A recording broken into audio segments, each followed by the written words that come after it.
what has helped you get to where you are, and what advice would you give to others who are trying to set off in the same direction?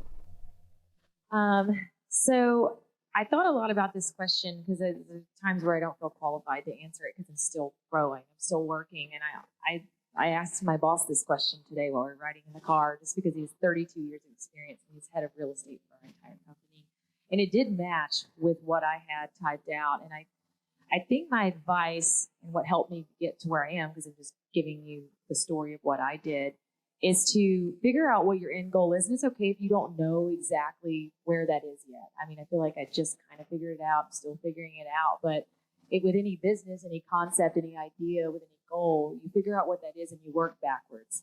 And you find more specific goals that are going to help you get there. And my advice, along with his advice, was that especially at the age that we all are in this room, you have to work harder. You have to work harder than everyone else in the room. It's the only way you're going to set yourself apart.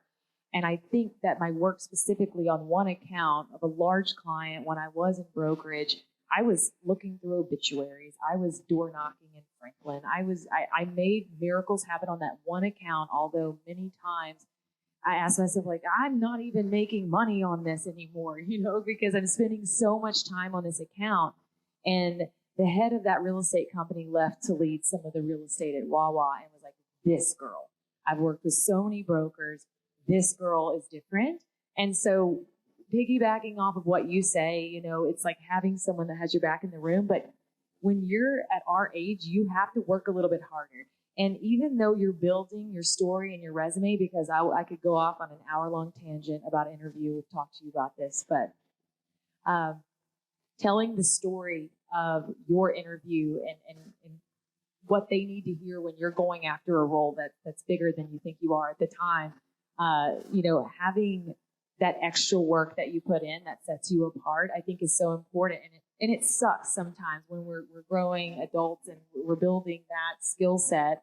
You have to just work harder and to stand out, and it sucks. But then out of nowhere, you get offered a once-in-a-lifetime opportunity in a room full of people who are 10, 20 years older than you, and you're in the same role.